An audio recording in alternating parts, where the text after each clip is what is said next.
Hello, welcome back to Algebra 1. This is a video over Unit 9, Section 3, and what we're going to be talking about is solving quadratic equations using the square root property, okay? First thing I want to do is talk about opposite operations. All right? And what I want to think about is the opposite of adding a number would be subtracting a number, okay? The opposite of multiplication would be division, all right? And we use these to solve equations, okay? Is what we've been doing for a while, right? The next thing that we're going to do is, what we have is something like, say, x squared. So when I raise a variable to a power, the opposite of that is the square root, okay? So if I take the square root of x squared, okay?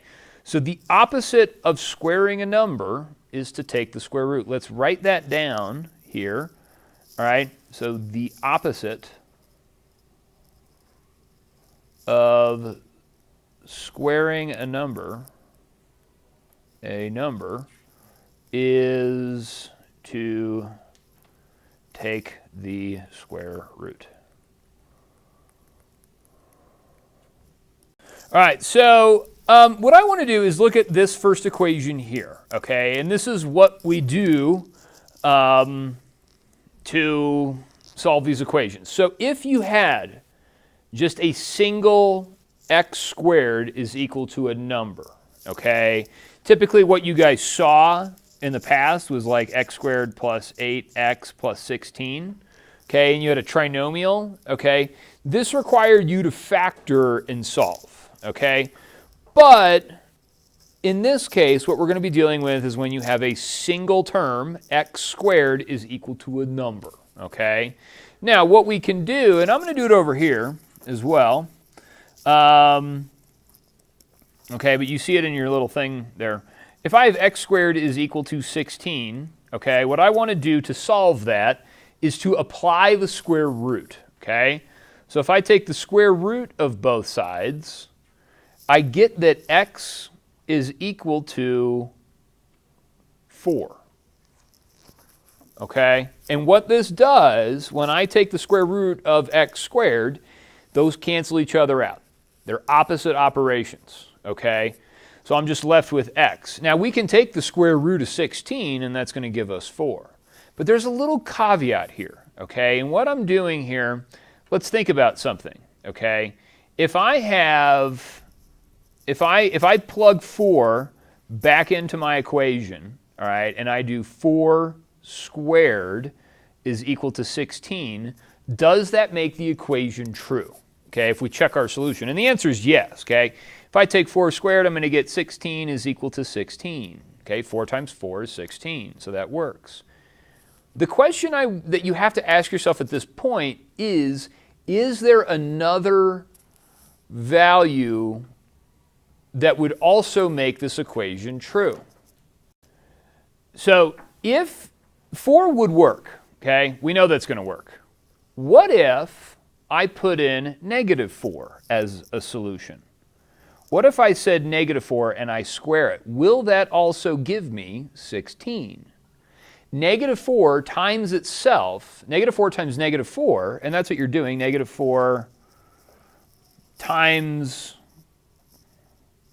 a -4, does that give you 16? A negative times a negative, yes, gives you a positive.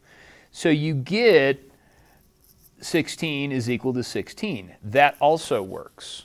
So here's the thing. When you're solving these equations, you get positive 4, all right? So you get x equals 4, but you also get x equals -4. You're going to get 2 solutions when you solve. So when I solve this, okay, and I'm just going to do it again, x squared is equal to 16. If I apply the square root to both sides, I write my answer as x is equal to plus or minus 4. That's what happens when I apply the square root, okay? Because both 4 and -4 will work, okay? Now, let's also So that's what this does, okay? The square root property of equality. The square root property of equality states that if x squared is equal to some number c, then x is equal to the positive and negative square root of c. That's what we just talked about, okay? So, for example, if I had the equation x squared equals 100, okay, I would take the square root of both sides to solve this, all right? X squared, to get rid of the square, take the square root, and then you're going to get that x is equal to plus or minus 10. So you get two answers. Let's also think about something, and this is going to play a piece later on when you guys are in Algebra 2 and all those other higher level classes. Your exponent here is 2. Okay? So you have an exponent of 2. That means you're going to have two solutions. Always. Kind of crazy. All right? But whatever that largest exponent is going to determine how many solutions you've got. Okay, so let's do using the square root property to solve these equations. Okay, so what we want to do, here's some steps to solve these. We want to isolate the quantity that is being squared. We want to apply the square root property of equality, isolate the variable, and simplify if necessary. Okay, so these are our steps, all right? So first things first, if I've got this one, solve x squared minus 4 equals 0 by using the square root property of equality. All right, so what I'm going to do, first thing, is I'm going to write that again down here. So x squared minus 4 is equal to 0. I want to isolate my x squared, meaning I'm going to move this 4 to the other side. I need to get x squared by itself on one side of the equal sign. So first things first, I'm going to add 4 to both sides on this equation. All right, that's going to go away, and I have the equation x squared is equal to 4. Now, what I want to do is then apply the square root property to both sides. Take the square root. That's going to cancel out my x squared and just give me x on the left side. And then we can take the square root of 4, which gives us 2. So our answer is going to be plus or minus 2. Okay? Now, in addition to this, what I'm going to show you is the graph of this. And I'm going to show you how Desmos can help you answer these questions. No. Okay, so if I go and I graph this in Desmos, not in Snapchat, I don't think Snapchat has a graphing function. It'd be a lot cooler if it did. But what I do, so when I type this into Desmos, okay, I type in y equals x squared minus 4, and that was the equation I had. What we're looking for is where this value crosses the x-axis. Notice what happens, okay? Notice that when I plug this in, it's going to cross the x-axis at -2 and at +2. And I click on those points, and those are the values for x that we got. Now, when I write x equals plus or minus 2, guys, what I'm really writing is that x is equal to +2 and x equals -2. I have two values for x that I'm getting, okay? And that's the idea. Okay, let's go ahead and let's take a look at the next one. Now, finding zeros of a function, okay? What this means, okay, when we are finding zeros of a function, that means we need to set the function equal to 0 and solve for x. So set function equal to 0 and solve for x, okay? It's also going to be where the graph crosses the x-axis, okay?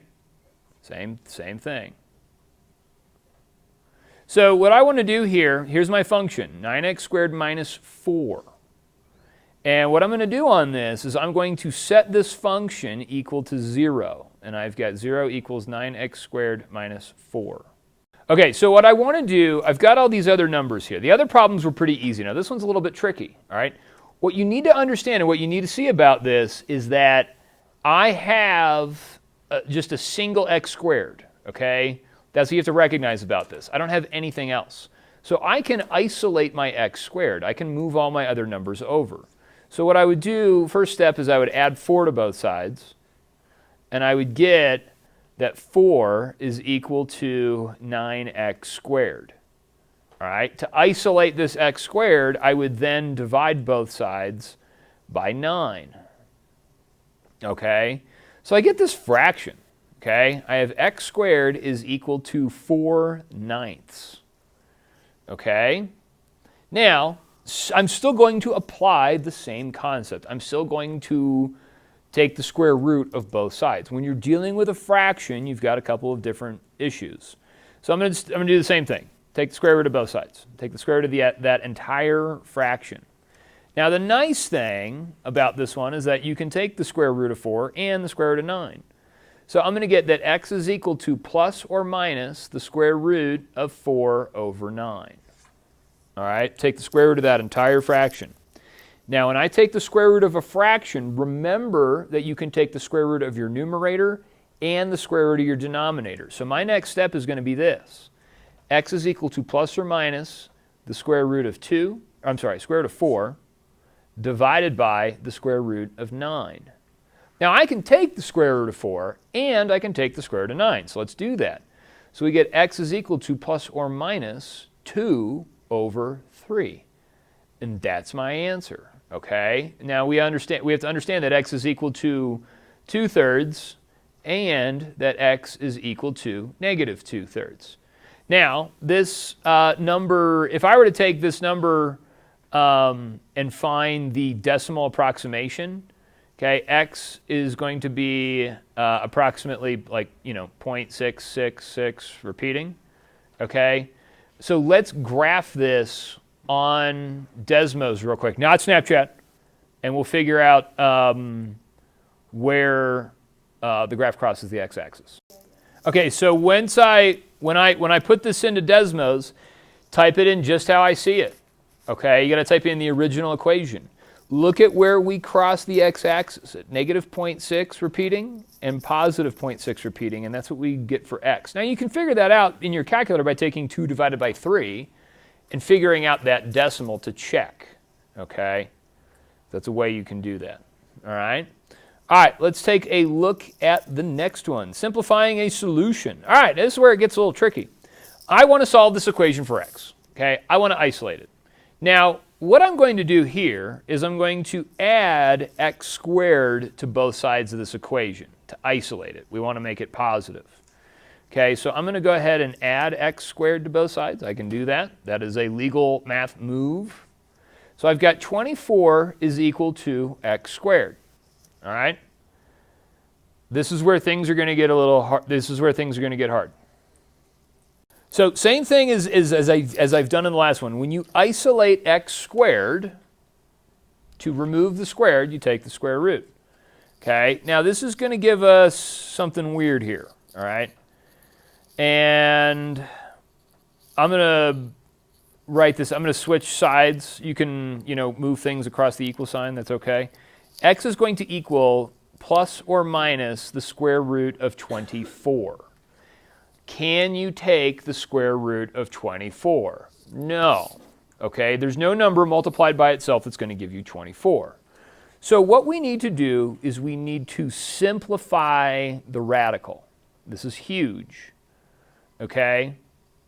Now, in order for us to do this, we need to think of numbers that we can take the square root of. Let's just do a quick review on square roots, okay, and how we get them, all right? This isn't a good example, but if I do 1 squared, that's going to give me 1 times 1, which gives me 1. This means that if I take the square root of 1, I'm going to get 1. Blech. Not a good example. 2 isn't much better, but it still works. 2 squared means I'm taking 2 times 2, and that's going to equal 4. The opposite, so going the other way, if I take the square root of 4, I'm going to get 2, okay? Same thing with 3 squared. 3 times 3, that's going to give me 9. If I take the square root of 9, that's going to give me 3. Okay, I'm just going one way and then going backwards. That's all I'm doing. But we have these numbers here in this column called perfect squares. These are the numbers we need to be using, all right? And we can write out a few more. 4 squared is going to give us 16. The square root of 16 is 4. 5 squared is equal to 25. Square root of 25 gives us 5, and so on. Okay, and you can generate this list. All right, but it's these numbers that I can take the square root of. Now, what I want to do is use those numbers to simplify this radical. Okay? Now, of these numbers, obviously 1's going to work, but using the numbers 4, 9, 16, 25, and 36, you have to think, which one of those numbers can you divide into 24? And the answer to that question is going to be 4. So 4 divides into 24, and what I want to do is this. I'm going to split up the square root of 24 into the product of two numbers. And it's really important we get this because this is what's going to be hard about this section. And we're going to write x is equal to plus or minus. I'm going to split this up as the product of two numbers, the square root of 4 times the square root of 6. Okay? Now, we can take the square root of 4. All right? And that's going to give us 2. So how we would write our answer is we would do plus or minus 2 times the square root of 6. Okay? So and this is our final answer, okay? And you could write this, you could leave it like that. Really what you have here is you have that x is equal to 2 times the square root of 6, it doesn't matter. X is equal to negative 2 times the square root of 6. Okay, you have two answers here. What I just did there was a little tricky and a little weird, all right? So let's think about what it is that you're doing, okay? Okay, so, here's what you've got. When you do this, okay, when you have the value, when you just have the value of the square root of 24, okay, we can't do that. If you put that into Desmos and find the decimal approximation, what you're going to get is you're going to get approximately 4.898, okay? Taking 2 times the square root of 6 will also give you the same value, 4.898, okay? These two things are the same thing, all right? This one here is simplified. It's in simplest terms. Okay? They all mean the same thing. Okay? Saying the square root of 24, 2 times the square root of 6, 4.898, these are all the same thing. Okay? This one is not simplified. This is an approximation because the decimal is going to go on forever, and this is simplified, okay? Here's the other thing. When you write out these two numbers, okay, these are exact values for x. Exact values. The decimals that you get here, these are approximations. They're not exact. Okay, so the cool thing is that, computers and calculators, they understand the concept of a square root. So if you write the square root of a number inside of a computer and operate with that number, you're operating with exact values instead of rounded numbers. You never operate with rounded numbers, okay? And that's that. Okay, let's take a look at the next page in your notes, and let's do another one of these problems. Now, this one, same thing. We want to solve this equation, x squared plus 32 is equal to 0. Now, what I'm going to do here is I'm going to subtract 32 from both sides. Okay? And so I have the equation that x squared is equal to negative 32. If I take the square root of both sides, what's going to happen? And what's going to happen is this. Think about something. Can you take the square root of a negative number? The answer to that question is no. Okay? Let's think about this for a second. This is, first of all, just going to have no solution, or a non-real solution is how you'd want to write that. Okay? Let's think about something. If you had, say, let's take 3 and square it. That's going to give me 3 times 3, which gives me 9. Okay? I can take the square root of 9, and that's going to give me 3.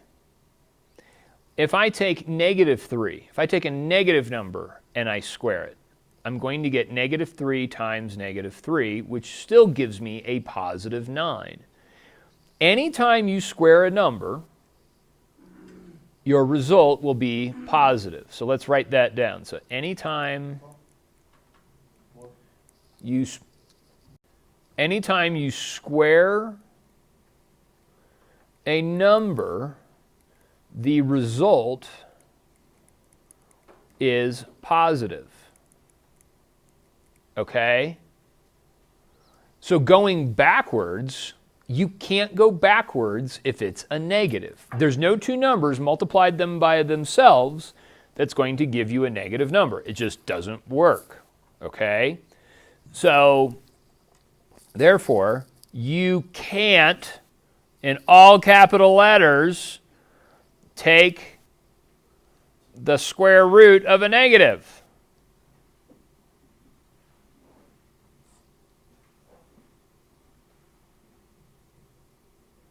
Okay?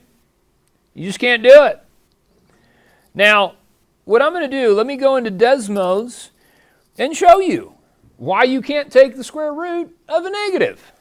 Okay, so the first things first. If I plug this thing into Desmos, look what happens.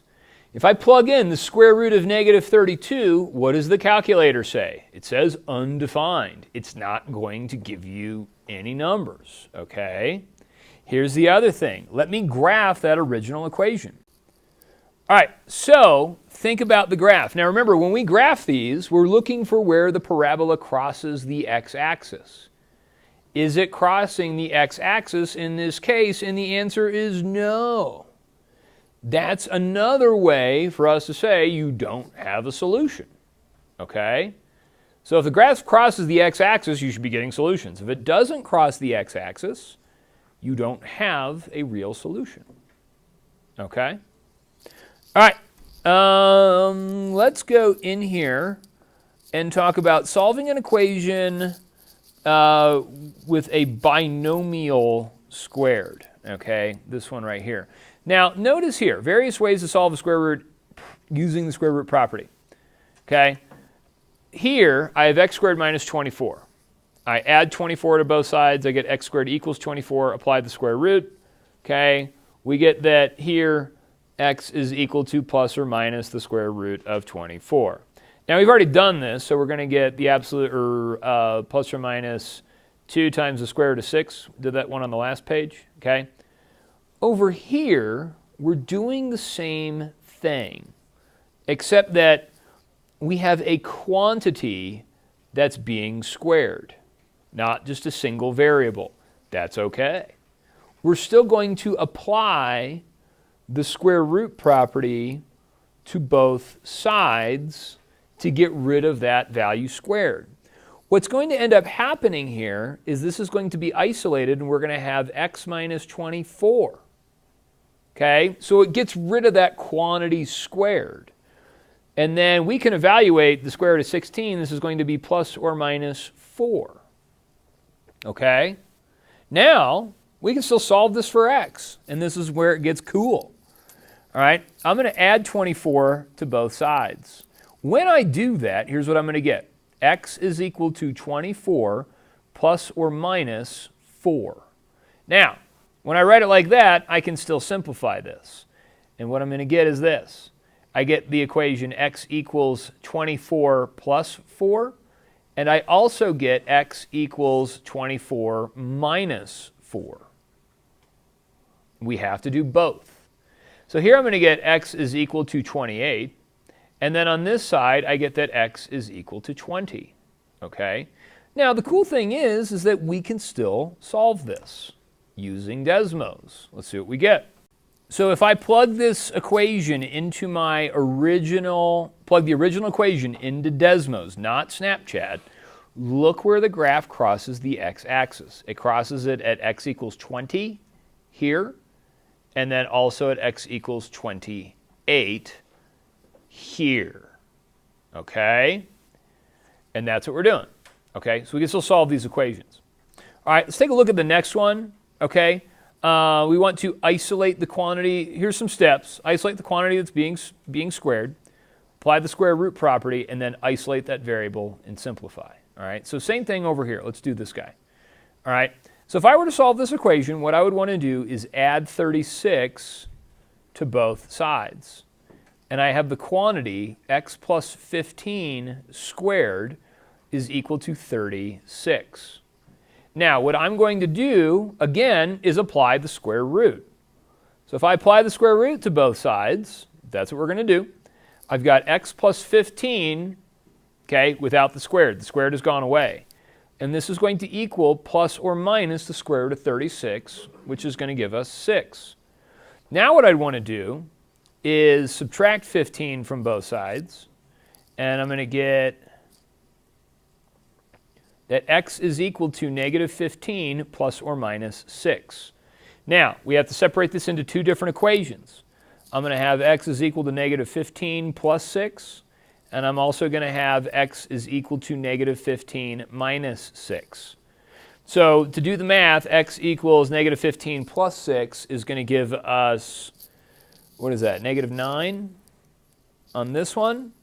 And then here, negative 15 minus 6 is going to give us negative 21. Okay, so those are my two values. Let's check. Let's use Desmos to help us out. Okay, so what I can do here, let's plug that in. All right, so when we graph that, we can check and we can see where this graph crosses the x-axis at negative 21 and negative 9. And those are the same values we got algebraically. Okay. All right, let's take a look at the last one, which is a word problem. They got words in math class, man. Okay, on this, it says the sides of a square are reduced by 2 inches. The new area is 20 square inches. Solve this equation to approximate the side lengths of the original square to the nearest tenth. Now, watch what's going to happen. Okay, I've got the equation x minus 2 squared is equal to 20. All right? I can apply the square root to both sides to solve. So what this is going to give us is x minus 2 is equal to plus or minus the square root of 20. Okay? Now, the square root of 20, let's think of our perfect squares, 1, 4, 9, 16, 25, that are going to divide into 20. Okay, the one that will is 4. So I've got x minus 2 is equal to plus or minus, let's separate this out into the square root of 4 times the square root of 5. Okay, the square root of 4 is going to give us 2. So I've got x minus 2 is equal to plus or minus 2 times the square root of 5. Now what I'm going to do is I'm going to add 2 to both sides. Okay. And I'm going to get these values. X is equal to 2 plus or minus 2 times the square root of 5, all right, which I can then write as x equals 2 plus the square root of 5. And I've got that x equals 2 minus this. No, that's not right. That's not right. They can't print that. 2 plus 2 square root of 5, 2 times the square root of 5. Okay. What I want to do is plug these into Desmos because I need an approximation for these values. Okay, so I need this guy and I need that guy. All right, because only one of them is going to work. So let's plug that into Desmos and see what we get. Okay, so let's look and see what happens. Now, when I do this, I have two different values. I've got 6.47 and I've got negative 2.47. Remember what we're trying to find. We're trying to find a side length of a square. The side length of a square, can that value be negative? No. Length is always positive. So, when you have a situation like this, you have to choose the positive value. Okay? And so what that's going to be is that x is going to be approximately, and we need to the nearest tenth, so 1 decimal place. So 6.47. This 7 is going to increase that by 1, so our answer, x, is approximately 6.5. And what do we got? Inches? Inches is the value that we would want to answer with, okay? So a lot of algebra going on, some new ideas, but at the same time, Desmos can be your friend. Much like Pythagoras can be your friend, and much like Mr. Jim Smith can also be your friend. I hope you enjoyed this video. I had a lot of fun making it. See you later. Bye!